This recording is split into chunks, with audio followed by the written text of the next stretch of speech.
Let's start introducing this conversation with one question. You just mentioned that you were working in Apiro and you back from Sneak as well.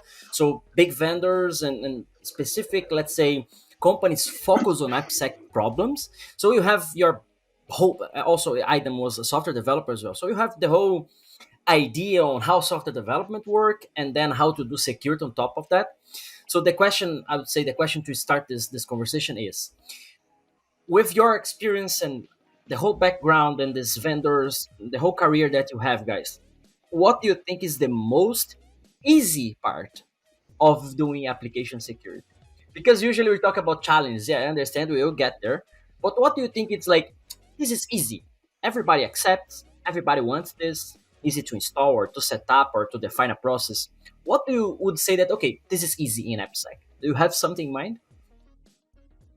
This is a great question over what is easy. I can tell you what is the most common driver. I'm not sure if the most easiest thing. Unfortunately, there is no easy in AppSec if you think about it because of the complexity. The easiest thing, hey, my boss told me we need to meet SOC 2 Type 2 certificate.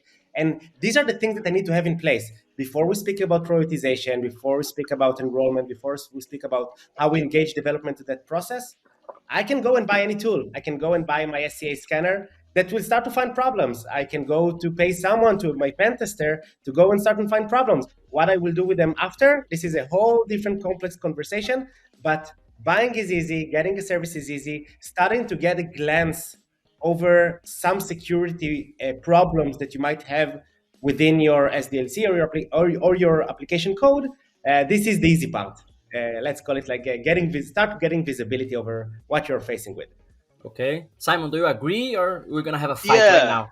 No, I absolutely agree. I mean, it's easy to buy a tool, maybe less easy to deploy, but to Dan's point, and we're seeing this across all the organizations we're working with today, there's lots of point solutions out there, lots of noise. What do you do with an alert that comes from a tool, right? How do you make sense of it? How do you prioritize? How do you contextualize? And that's a lot of the conversations we're having are around that pain point, right? So people have deployed lots of different tools at different parts of the development lifecycle, but making sense of those alerts and knowing what you prioritize from a remediation standpoint is a core pain point today.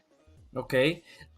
I also agree. I think it's easy to start looking for problems and usually start comparing AppSec life with our personal lives. For example, you have a pain or some uncomfortable stuff, then you go to the doctor. It's really easy. You go to the doctor, set an appointment, and discover the problems. I mean, usually you easily discover the problems. You do your exams and you know what the problem is. Then it comes the challenges. Yeah, how you treat that specific symptoms or problems depends on the root cause and so on.